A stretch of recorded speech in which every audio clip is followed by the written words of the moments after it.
Então, a fim de revisar os conteúdos para avaliação global, eu resolvi fazer um comparativo entre o movimento uniforme e uniformemente variado, para tirar dúvida de algum aluno que ainda não consegue fazer essa distinção.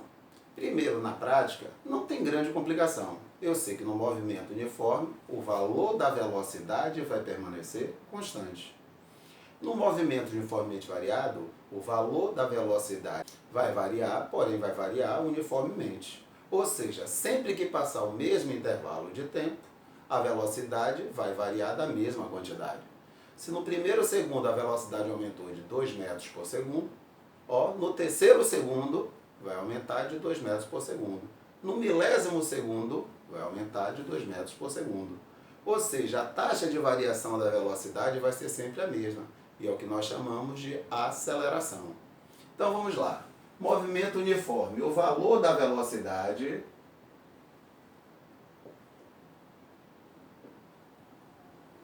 é o que? Constante. No movimento uniformemente variado, o valor da velocidade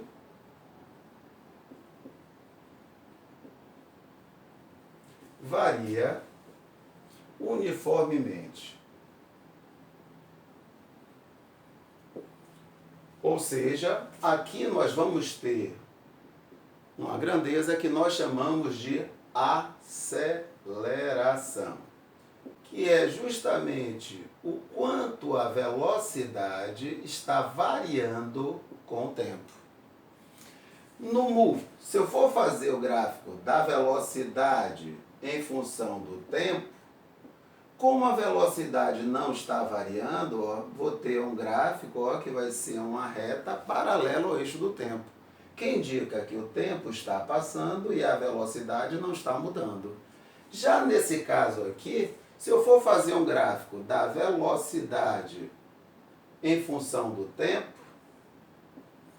ok? Eu não vou ter uma reta paralela ao eixo do tempo, porque agora a velocidade está variando. Agora, está variando como? A gente viu que a equação horária da velocidade é V igual a V0 mais AT. Ou seja, é uma função do primeiro grau.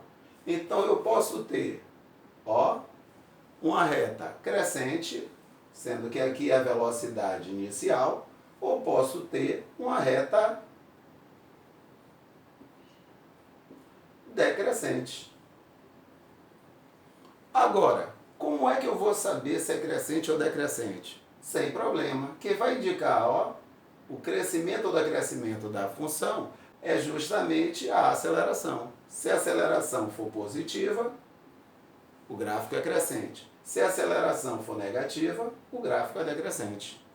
Tanto no movimento uniforme quanto no movimento uniformemente variado, se eu pego a área entre o gráfico e o eixo do tempo, essa área me dá ΔS. Se o corpo não mudou o sentido do movimento, vai me dar quanto ele andou.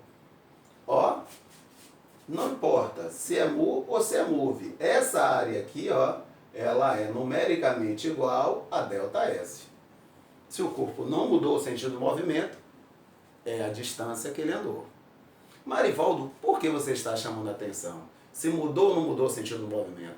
Porque simplesmente, se o cidadão saiu da posição 0, foi até a posição 10 e depois foi até a posição 15, não tenho dúvida, esse cidadão andou 15 metros.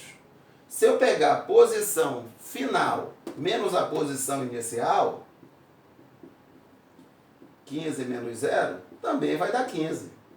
Ele andou 15 metros. A variação da posição, ou seja, o quanto ele se deslocou, 15 metros.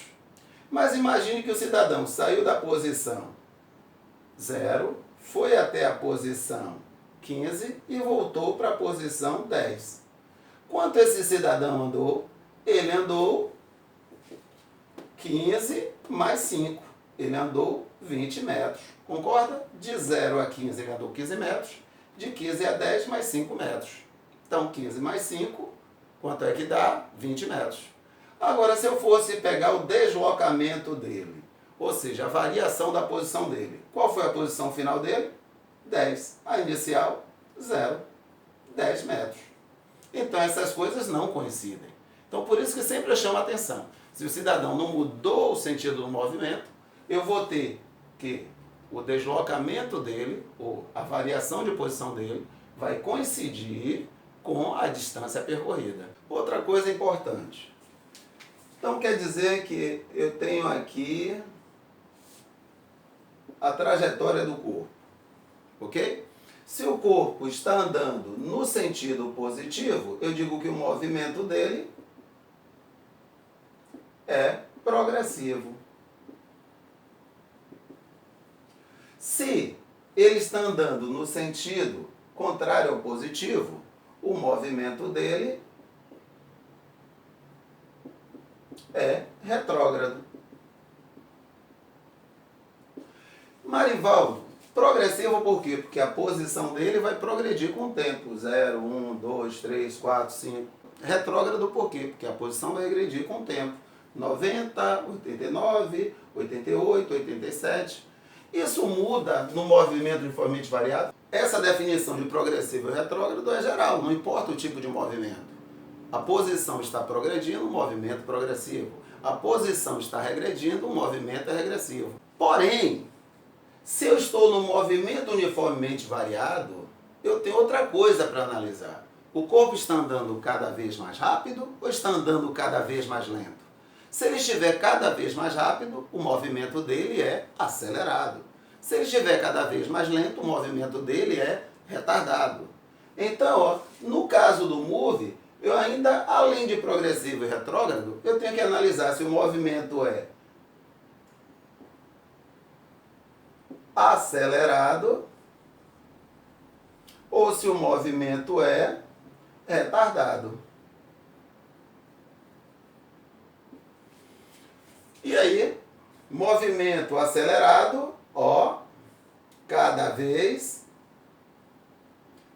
mais rápido. Movimento retardado, cada vez mais lento. Ah, então isso aqui não tem nada a ver com aquilo lá. Exatamente. O corpo pode estar com um movimento progressivo, pode estar aumentando a posição, ó, 0, 1 metro, 2 metros, 3 metros, 4 metros, ó, progredindo na posição cada vez mais rápido. Ou pode estar progredindo na posição cada vez mais lento. Ou seja, o movimento pode ser progressivo, acelerado, progressivo, retardado, retrógrado, acelerado, retrógrado, retardado. Retrógrado, retardado, como assim? O cidadão, ó, ele está voltando, porém pisou no freio, ó, está cada vez mais lento. Ele vai parar, mas ele está voltando. Se está voltando, o movimento é retrógrado, porém, tá ok? Ele está reduzindo, ó, o módulo da velocidade. Então, retrógrado, retardado. Como ele pode voltar cada vez mais rápido, ok? Ele pode acelerar, ó, está voltando, porém aumentando a velocidade. Então, teria um movimento o quê? Retrógrado, acelerado. Agora, quanto à posição, no movimento uniforme, a função horária da posição é S igual a S0 mais VT. Como é uma função do primeiro grau, o gráfico disso aí vai me dar uma reta, que pode ser crescente ou pode ser decrescente. Quem é que vai me indicar se é crescente ou decrescente? A velocidade. Se a velocidade for positiva, ó, a posição vai progredir, movimento progressivo. Se a velocidade for negativa, a posição vai regredir, ó. Beleza? Movimento regressivo. Agora, no movimento uniformemente variado, a função horária da posição é S igual a S0 mais V0t mais AT ao quadrado sobre 2. Ah, é uma função do segundo grau. Então o gráfico vai me dar o quê? Uma parábola, que pode ter a concavidade voltada para cima ou pode ter a concavidade voltada, ó, para baixo. Marivaldo, quem vai indicar isso? O sinal da aceleração. Se a aceleração for positiva, concavidade voltada para cima. Se a aceleração for negativa, concavidade voltada para baixo. ok? Lembrando que nesse ponto aqui, ó, a posição estava regredindo, passou a progredir. Então, nesse ponto aqui, houve inversão do sentido. Ou seja, aqui, ó, nesse momento aqui, ó, o corpo mudou o sentido do movimento. Ou seja, ele parou, eu sei que aqui, ó, a velocidade é zero. E o movimento deixou de ser retrógrado, passou a ser progressivo. Como aqui, ó, a posição estava progredindo. Neste momento aqui, ó, ele parou e a posição passou a regredir. Ou seja, ele estava andando no sentido e parou, alterando o sentido do movimento. No caso do movimento uniforme, basicamente eu tenho, para resolver os problemas, essa equação, que é equivalente também a essa equação aqui. Ah, Marivaldo, que é a equação da velocidade? Tá ok? A distância dividido pelo tempo. Exatamente. Vem cá, a velocidade escalar média, ela vai ser diferente aqui no movimento uniformemente variável? Não, a definição é a mesma. A velocidade escalar média vai ser a distância dividido pelo tempo. Agora, só lembrando aqui uma coisa. No movimento uniforme, ó, o valor da velocidade escalar média coincide com o valor da velocidade do corpo. Por quê? Porque o corpo não está mudando o valor da velocidade. Então, sempre ele vai percorrer distâncias iguais em intervalo de tempos iguais. Então, se ele está sempre a 70 km por hora, se eu calcular a velocidade escalar média, vai dar 70 km por hora. Ok? Agora, aqui não. Aqui o valor da velocidade está mudando. Agora, aqui também tem outra coisa que acaba dando um trabalho um pouco maior. Porque aqui o corpo pode mudar o sentido do movimento. Então, a distância que ele andou não vai coincidir necessariamente com o ΔS, com a variação da posição. Então, por isso, a gente fez uma distinção. Ó, se for perguntado a velocidade média, ó, tirei o termo escalar. Eu vou pegar a variação da posição e dividir pelo tempo. Então, isso aqui é a variação da posição, ou se você preferir, é o deslocamento. Agora, se eu pedir a velocidade escalar média, é o que eu me referi lá.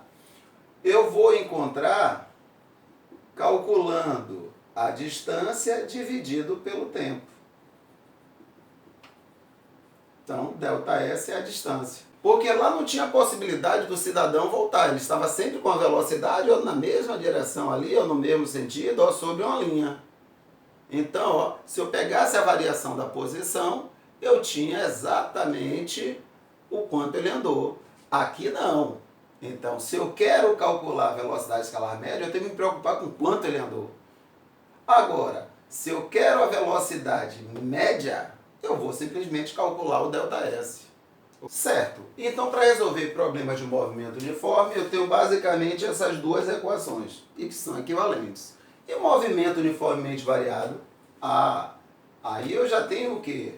A equação da aceleração, a equação horária da velocidade, a equação horária da posição, e tenho mais duas equações que quebram um galho danado. A equação de Torricelli e essa equação aqui, que não recebe um nome específico, tá ok? Não tem um nome, mas quebra um galho danado.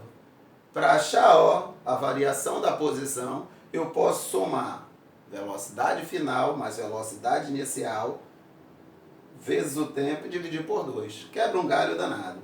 Ô Marivaldo, se eu jogar, ó, o ΔT para cá, olha o que eu vou achar. ΔS sobre ΔT é V mais V0 dividido por 2. Mas ΔS sobre ΔT, ó, sendo ΔS a variação da posição ou deslocamento, isso aí não é velocidade média? É.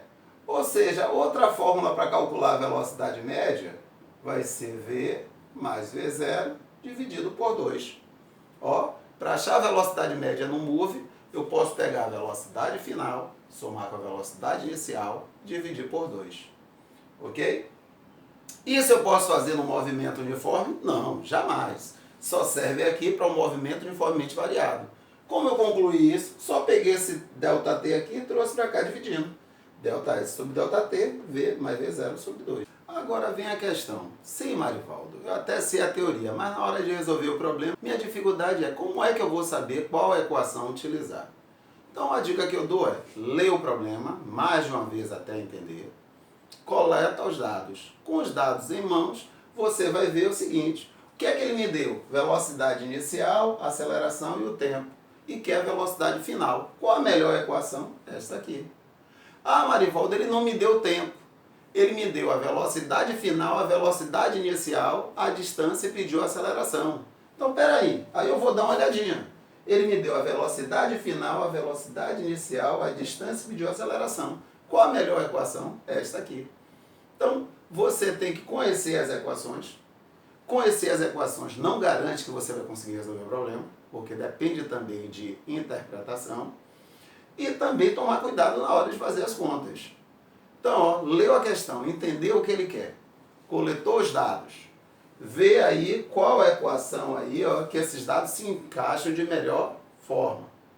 Ok? De preferência, ó, tem uma equação onde a única incógnita é o que ele pediu. Pronto, essa é a equação adequada. Mas às vezes eu tenho que usar mais de uma equação. Tá ok? Mas, por exemplo, com essas duas equações aqui, eu resolvo qualquer problema. Mas, se eu sei essa equação, tem problema que eu vou resolver rapidamente. Ok? Ou essa equação de Torricelli. Agora, para finalizar, vocês também devem ter uma grande atenção quanto à coerência das unidades. Você não pode trabalhar com quilômetros por hora e metro. Metros por segundo e centímetro.